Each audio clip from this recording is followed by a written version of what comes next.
guys, I hope you're all doing well.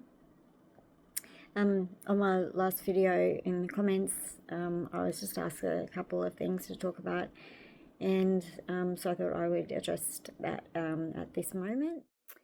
So one of the questions was, how do I feel as though my thinking or thought process has changed from when when I first got my anorexia at 13 and to now, after 30 years of severe and enduring anorexia.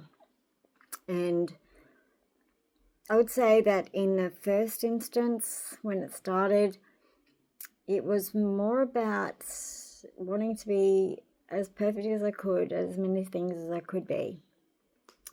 Now I would say that it doesn't even feel abnormal. It doesn't feel like there's something wrong with me. It's just what I've become used to. It's completely normal. And so I guess that's how I would say that things have changed in how I think about it. I certainly don't feel as though I'm unhappy. I've achieved most of the things that I wanted to, and the biggest one being my daughter. I was so lucky that I was able to have her, and I'm constantly grateful that I've got such a good kid and a caring kid. And I'm very, very grateful that I was able to have her. I would say that just being a mum has made because I know there are a lot of people with eating disorders, they say that the most likely cause of death is heart problems or suicide, but that's because it comes along with often quite a lot of anxiety or depression. I just have never suffered from depression at all. It's never been a clinical thing at all for me. So I have, the periods of time where I might feel like that, but it's usually for a specific reason. That I feel very grateful and quite happy in my life, in what I'm up to. And I think a big part of that is because I have my daughter. So I'd say my baseline level of happiness is fine. So yeah, that would be probably the biggest things that I would say in how my thoughts have changed. I guess another part of that, feeling like it's completely normal for me, would be that even physically, my body doesn't feel like it's not functioning properly. I'm being very lucky in terms of what I have been through with my eating disorder. So I haven't had some of the really severe side effects. I think probably the worst thing would have been getting my teeth pulled out and my dentures, and that takes a lot of getting used to. It's not so much because I was worried about how I would look, because I didn't go to work when I didn't have any teeth. I think I had a couple of days off working, and I got immediate dentures as well, so I didn't have a long period of waiting. But yeah, because physically I don't seem to have suffered a lot of problems in that way. I think that's made it feel even more normal. I mean, I know that there's a lot of other people who have majorly slow digestive systems, and they really can't eat very much at all. And some people have even got to the point where they can't have anything that isn't more of a liquid substance, because they can't digest anymore. I've never been through that. I don't have any trouble with that. I still have bowel movements fairly regularly, and so I haven't suffered as physically as much as a lot of people. I have been in the coma. That was quite severe, just to even get to that point. But that was at that point that did that. I'm not at that point, and I'm planning to never get there again. But Yeah, I would say that probably my teeth has been, or sorry, not so much getting the teeth out, but getting used to dentures, because you do get a lot of sore spots, and yeah, can be quite painful when you've got your new dentures and stuff. So yeah, I would say that those would be the only things. But also my body is used to me not eating much, and it's adapted. I don't have to be concerned if I haven't eaten for hours and hours. I don't need to, because I have easily enough brain power and physical power to be able to do whatever I really want to. I go to the gym regularly, I lift weights, and I do a little bit of cardio, but I don't really like it that much, so just do whatever. But yeah, physically, not really. Body's adapted so well and so much that I don't have to worry about eating every few hours, and or even, I mean, I don't even ever feel hungry. It's just something that does tend to happen to a lot of people with anorexia. They tend to lose their hunger cues and things like that, and that's not a good thing, but that's just another reason why it just feels normal to me. So another thing that I was asked about was, how do I feel as though the care of the nurses and the doctors and things like that have maybe changed over the years? You know, the last 30 years, it's quite a long time. So I personally found that, I mean, I've never experienced anything like me mother, the other anorexic experienced at the Royal Children's in Brisbane 30 years ago, where the nurse said to us, you know, you should be going home and saving the beds for people who really need them.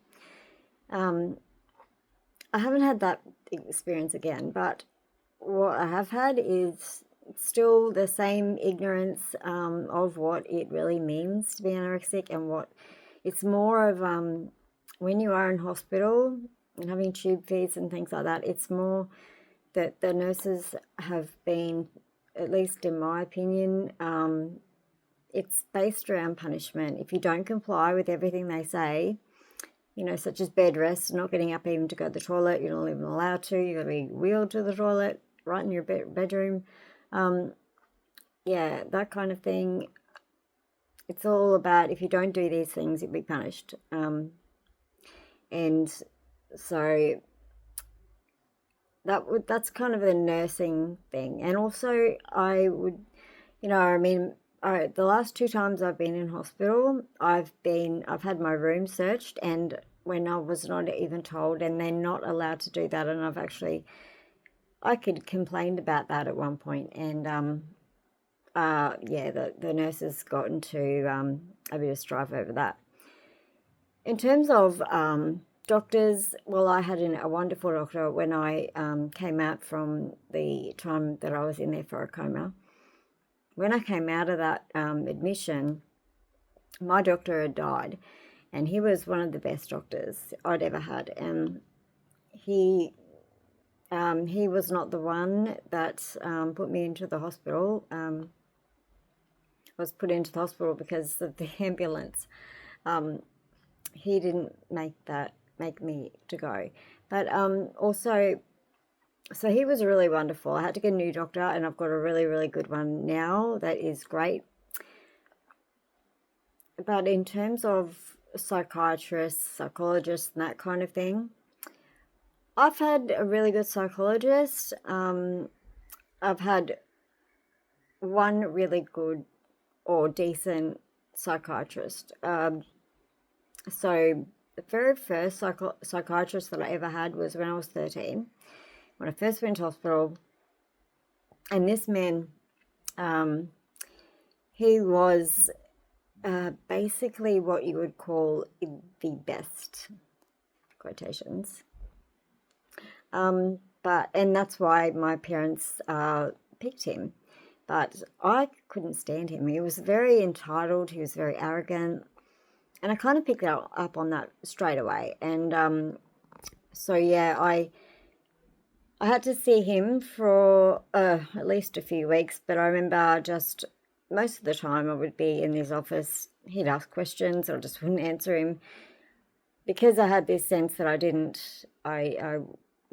he wasn't, a good fit. And maybe he was for some people, but I have heard the same thing from other people with eating disorders who've had him as a doctor. I didn't like him at all. And then when I did get home, I still was seeing him once a week, and my mum would often have to pick me up from school to take me down to Brisbane to see him. And when she'd do that, and I would come out, and she'd pick me up. But eventually I got to the point where I thought, no, I'm not even going to go out to meet Mum. I'm just not going. And so after a couple of times where she pulled up outside the school and I didn't show up, she gave up and knew that she wouldn't be able to make me. So that was the end of that, and that was great.